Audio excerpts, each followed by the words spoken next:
अब आप फिर से जाकर के गिन के आओ, देख करके आओ काफिला। आप काफिला तो खूब वीडियो बना लीजिए, खूब काफिला बना लीजिए। प्रधानमंत्री की बात को उनके ही मंत्रिमंडल के लोग और प्रदेश के मंत्रिमंडल के लोग सीरियसली नहीं ले रहे हैं, बात नहीं सुन रहे हैं। तो जब प्रधानमंत्री की बात उनके मंत्री नहीं सुन रहे हैं तो आम जनमानस पे उनकी बातों का क्या असर होगा, ये सोचने का विषय है।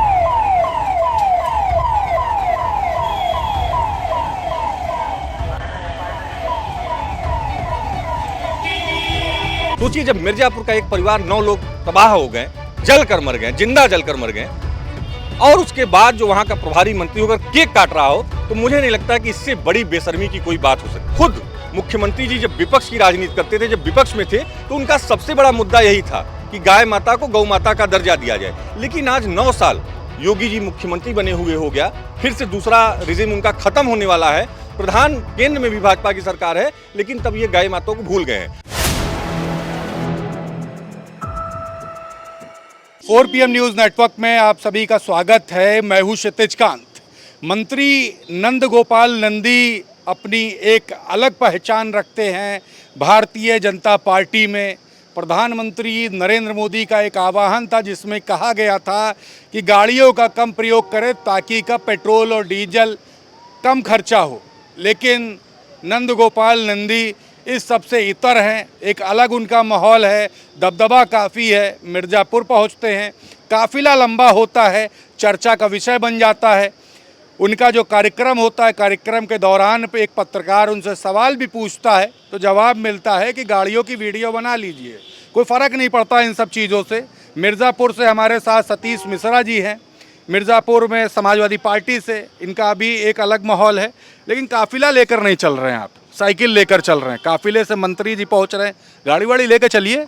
ये देखिए, हम लोग तो विपक्ष में हैं, लेकिन फिर भी वो देश के प्रधानमंत्री हैं, और देश का प्रधानमंत्री अगर कोई आह्वान करे, वो इतनी मार्मिक भाषा में आह्वान करे कि देश संकट में है, और आए दिन प्रधानमंत्री जी करते रहते हैं, तो हम लोग तो उनकी बात मान रहे हैं। लेकिन शायद उन्हीं के पार्टी के और उन्हीं के दल के लोग, या कह लीजिए कि जो उसमें हैं, संवैधानिक पदों पर बैठे लोग हैं, मंत्री हैं, और अगर मंत्री ही अपने प्रधानमंत्री की बात को सीरियस नहीं ले रहा है तो अब इस पे क्या कहा जाए। प्रधानमंत्री की बात को उनके ही मंत्रिमंडल के लोग और प्रदेश के मंत्रिमंडल के लोग सीरियसली नहीं ले रहे हैं, बात नहीं सुन रहे हैं। तो जब प्रधानमंत्री की बात उनके मंत्री नहीं सुन रहे हैं तो आम जनमानस पे उनकी बातों का क्या असर होगा, ये सोचने का विषय है, स्मरण करने का विषय है। कितनी गाड़ियां लगभग गई थी, अंदाजा क्या है? जो पत्रकार, आपके ही पत्रकार भाई बंधुओं ने वायरल किया है उस वीडियो को, तो हमें तो लग रहा है सैकड़ों गाड़ियां हैं। सैकड़ों गाड़ियों से एक प्रभारी मंत्री, जबकि उसी जनपद के ऑलरेडी प्रभारी थे, लेकिन फिर जब प्रभारी मंत्री बनाए गए तो सैकड़ों गाड़ियों के काफिले से, बगल में इलाहाबाद जनपद है और मिर्जापुर, सैकड़ों गाड़ियों की काफिले से उनकी एंट्री होती है, और देखिए कि पूरा मिर्जापुर का रोड जाम हो जाता है। तो जब प्रधानमंत्री की बात उनके मंत्री ही नहीं सुन रहे हैं तो आम जनमानस पर उनकी बातों का क्या असर हो रहा होगा। हम लोग तो विपक्ष के लोग हैं, मान रहे हैं। हम लोग तो जो गाड़ियों से चलते थे उस गाड़ियों को कम कर दिए हैं, कोशिश कर रहे हैं कि गाड़ियों को नहीं प्रयोग किया जाए। हम लोग तो साइकिल वाले लोग हैं, तो ज़्यादातर कोशिश करते हैं साइकिल का इस्तेमाल किया जाए। और नंद गोपाल नंदी का ये पहला कोई मामला नहीं है। इसके पहले जब मिर्ज़ापुर आए थे वो, तो उनके आने की ठीक एक दिन पहले एक बड़ी दुर्घटना हुई थी मिर्ज़ापुर में। आप लोगों को भी याद होगा कि एक ही परिवार के 9 लोग जल कर मर गए थे। एक एक्सीडेंट हुआ था, जिस एक्सीडेंट में मतलब पूरी गाड़ी जल गई थी, और एक परिवार के 9 लोग, बड़े बच्चे से लेकर बूढ़े तक 9 लोग खत्म हो गए थे। और अगले दिन मंत्री नंद गोपाल गुप्ता नंदी अपने बर्थडे मना रहे थे, वो केक काट रहे थे। सोचिए, जब मिर्ज़ापुर का एक परिवार 9 लोग तबाह हो गए, जल कर मर गए, जिंदा जल कर मर गए, और उसके बाद जो वहाँ का प्रभारी मंत्री होकर केक काट रहा हो, तो मुझे नहीं लगता कि इससे बड़ी बेशर्मी की कोई बात हो सकती है। सतीश जी, ब्राह्मणों को लेकर के इस समय चर्चा यूपी में ज़्यादा है। मनोज पांडे जो बागी हैं, आप ही की पार्टी से मंत्री बन गए हैं, उनका एक अलग माहौल है, बड़ा सम्मान कर रहे हैं ब्राह्मण का। दूसरी तरफ ब्रजेश पाठक डिप्टी CM है उत्तर प्रदेश में, वो भी सम्मान करने काम कर रहे हैं ब्राह्मणों का। आप भी ब्राह्मण हैं, क्या चल रहा है ब्राह्मणों को लेकर इस समय? राजनीति बड़े टॉप पे चल रही है, 2 नेता भारतीय जनता पार्टी के अलग माहौल बना रहे हैं, या समाजवादी पार्टी में क्या माहौल चल रहा है? क्या लग रहा है 2027 में ये दोनों नेता कुछ माहौल बना पा रहे हैं? जी देखिए, 60 महीने में आपने 55 महीने तो सिर्फ ब्राह्मणों का अपमान किया। पूरा 4.5 साल आपने गाजीपुर से लेकर गाजियाबाद तक ढूंढ ढूंढ कर ब्राह्मण नेताओं का अपमान किया, और सिर्फ विपक्ष के ब्राह्मण नेताओं का अपमान नहीं किया, आपने सत्ता पक्ष के जो ब्राह्मण विधायक थे उनको भी नहीं छोड़ा। आपको याद होगा कि ब्राह्मण विधायक जब एक मीटिंग कर लिए थे तो किस तरीके से इनके प्रदेश अध्यक्ष, जो स्वयं अपने समाज की मीटिंग करते हैं, कुछ दिन पहले प्रदेश अध्यक्ष बनने के पहले अपने दिल्ली स्थित आवास पर स्वयं मीटिंग करते हैं और ब्राह्मणों को, और जब ब्राह्मण मीटिंग करते हैं तो उनको अपमानित करने का काम करते हैं। तो 4.5 साल आपने ब्राह्मणों को अपमानित किया और उसके बाद जब 6 महीने बच गया तो आप सोच रहे हैं कि ब्राह्मणों को, तो ब्राह्मण कोई बेवकूफ़ नहीं है, बहुत बुद्धिमान प्रवृत्ति के लोग हैं। ब्राह्मणों ने आपका चाल, चरित्र और चेहरा तीनों देख लिया है और अब ब्राह्मण समाज पूरी तरीके से मन बना लिया है कि जो अखिलेश यादव जब सत्ता में थे तब भी ब्राह्मणों का सम्मान कर रहे थे, तब भी आदरणीय माता प्रसाद पांडे जी को सबसे ऊंची कुर्सी प्रदान किए थे, और जब विपक्ष में हुए, अपनी कुर्सी छोड़े, तो फिर से माता प्रसाद पांडे जी को सम्मानित करने का कार्य किया है। तो आदरणीय अखिलेश यादव जी ने ब्राह्मणों का और सर्व समाज का सदैव सम्मान किया है, सम्मान बढ़ाया है। तो आज ब्राह्मण समाज, पूरे प्रदेश का ब्राह्मण समाज समाजवादी पार्टी की तरफ और आदरणीय अखिलेश यादव जी की तरफ बहुत ही आशा भरी निगाहों से देख रहा है कि वास्तविकता में अगर हमारे मान सम्मान और स्वाभिमान की कोई सुरक्षा करने योग्य है तो आदरणीय अखिलेश यादव जी है, समाजवादी पार्टी है। एक और चर्चा इस समय हो रही है राम मंदिर को लेकर के। वहाँ पर चोरी होती है, जो चढ़ावा चढ़ता है उसकी चोरी हो जाती है और पैसे गोबर तक में निकले हैं, कंडों में, इस तरीके के सवाल हैं।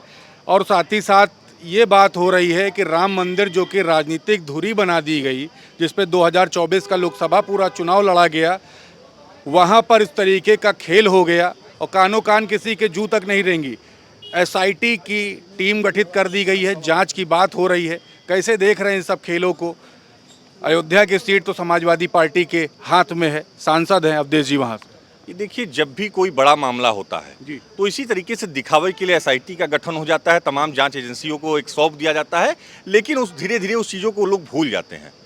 और ये जो इतना बड़ा घोटाला राम मंदिर के नाम पर चल रहा है, जो भारतीय जनता पार्टी, उस शुरू से ही राम मंदिर बनने से पहले भी तमाम आरोप प्रत्यारोप इनके ऊपर लगे थे और राम मंदिर बनने के बाद भी आरोप प्रत्यारोप लग रहे हैं। और ये आरोप प्रत्यारोप कोई विपक्ष के लोग नहीं लगा रहे हैं, जो लोग वहाँ बैठे हैं, जो लोग उससे जुड़े हुए लोग हैं, वही आरोप लगा रहे हैं। तो इसकी मैं तो मांग करता हूँ, समाजवादी पार्टी मांग करती है, हमारे नेता ने पहले ही इस मुद्दे को उठाया है कि इसकी कायदे से, कड़ी तरीके से निगरानी हो, कड़ी तरीके से जांच हो और जो भी दोषी पाए जाए उनको बख्शा न जाए। लेकिन दोषी कौन पाया जाएगा जब चोर ही पुलिस बनकर बैठा हुआ है, तो और किसको क्या कहा जाए। एक और सवाल है, जगत गुरु शंकराचार्य जी इस समय पूरे यूपी में अलग अलग जनपदों में भ्रमण भी कर रहे हैं और जा करके गायों को लेकर मुद्दा उठा रहे हैं कि राष्ट्रमाता घोषित कर दिया जाए, और साथ ही साथ गायों के साथ जो कृत्य हो रहे हैं, जो दिक्कतें क्रिएट करी जा रही हैं, वो ना हो। आपने मुलाकात की थी, क्या कुछ बात हुई थी शंकराचार्य जी से और इस पर क्या? मिर्ज़ापुर में शंकराचार्य जी का बहुत ही भव्य कार्यक्रम हम लोगों द्वारा आयोजित किया गया था, और जब भारतीय जनता पार्टी के लोगों ने कार्यक्रम लेकर कैंसिल कर दिया, तब भाजपा के ही उनके जुड़े हुए लोग हम लोगों के पास आए और हम लोगों से कहा गया, तो हम लोगों ने बहुत भव्य कार्यक्रम कराया। और जो उनका मुद्दा है, सिर्फ उन्हीं का मुद्दा नहीं है, मुझे लगता है इस प्रदेश के जितने लोग गौ माता को अपनी माता मानते हैं, गाय को माता मानते हैं, सभी लोगों का ये मुद्दा है। और खुद मुख्यमंत्री जी जब विपक्ष की राजनीति करते थे, जब विपक्ष में थे, तो उनका सबसे बड़ा मुद्दा यही था कि गाय माता को गौ माता का दर्जा दिया जाए। लेकिन आज 9 साल योगी जी मुख्यमंत्री बने हुए हो गया, फिर से दूसरा रिजिम उनका खत्म होने वाला है, प्रधान केंद्र में भी भाजपा की सरकार है, लेकिन तब ये गाय माताओं को भूल गए हैं। और आपने देखा किस तरीके से अभी जब बंगाल में ये चुनाव जीते हैं, तो इनका पहला जो कानून बना वो ये बना कि 14 साल बाद, 14 साल की जब आपके गाय हो जाए तो आप उसको कटवा सकते हैं। मतलब कितना शर्मनाक ये लोग बयान दे देते हैं, कानून बना लेते हैं, शर्म नहीं आती क्या? जो गाय हमारी माता है, 14 साल बाद वो माता नहीं रह जाएगी। जब हमारी माता बूढ़ी हो जाए तो क्या हम उसको कटवाने का फरमान जारी कर सकते हैं? तो ये भारतीय जनता पार्टी के लोग सदैव मंदिर, मस्जिद, गाय, गौ माता के नाम पे सिर्फ राजनीतिक रोटी सेकते हैं। इनको गौ माता से कोई लगाव नहीं है, गाय से कोई लगाव नहीं है, ये गाय को माता मानते ही नहीं। अगर गाय को शायद ये माता मानते तो शायद ये मुक्तेश्वरानंद स्वामी, मुक्तेश्वरानंद महाराज जी को इतना बड़ा जो अपना उनका कार्यक्रम चला है, चलाने की जरूरत नहीं पड़ती, आंदोलन करने की जरूरत नहीं पड़ती। जब इस प्रदेश का मुखिया ही ये मांग कर चुका है और सदन में कर चुका है कि अगर हमारी सरकार आएगी तो हम गौ माता को राष्ट्रमाता का दर्जा देने का काम करेंगे, तो आखिर क्यों नहीं देना चाहते हैं? क्यों उसको सिर्फ राजनीतिक रोटी बनाए रखना चाहते हैं? एक आखिरी सवाल ले लेते हैं। ऑल इंडिया मजलिस इत्तेहादुल मुस्लिमीन के राष्ट्रीय अध्यक्ष असदुद्दीन ओवैसी की उत्तर प्रदेश की राजनीति में एक बार फिर से एंट्री हुई है। बहराइच गए थे, 2027 चुनाव का, विधानसभा चुनाव का बिगुल भी फूंक दिया है। आप लोग के कोर वोटर जो माने जाते हैं उनको टारगेट करने का सीधे प्रयास है, बरगलाने का प्रयास है, इस तरीके की बातें चल रही हैं। कैसे देख रहे हैं, कैसे लड़ेंगे अब चुनाव AIM की एंट्री के बाद? कि देखिए ओवैसी जी अब पूरी तरीके से एक्सपोज हो गए हैं और खुद मुस्लिम समाज के लोग ये जान गए हैं कि ओवैसी सिर्फ भाजपा की बी टीम की तरह काम कर रहे हैं। जहां जहां भारतीय जनता पार्टी को लाभ पहुंचाना होता है, जहां जहां उनको जिताना होता है, विपक्ष का जहां वोट होता है, जहां मजबूत विपक्ष लड़ रहा है, वहां वोटों को काट कर बीजेपी को फायदा पहुंचाने का काम ओवैसी करते आए हैं और कई प्रदेशों में इन्होंने किया भी।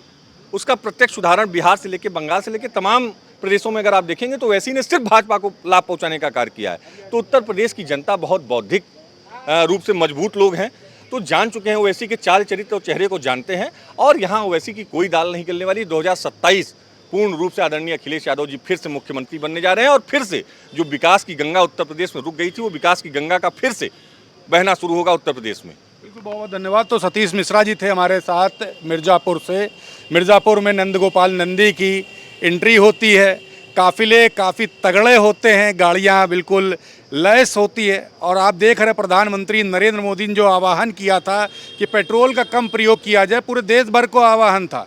उसके बाद आप देख रहे हैं मंत्री नंदगोपाल नंदी जब गाड़ी लेकर के जब पहुंचते हैं, काफिले से पहुंचते हैं, तो सवाल पूछा जाता है, उस पर कहा जाता है कि वीडियो बना लीजिए।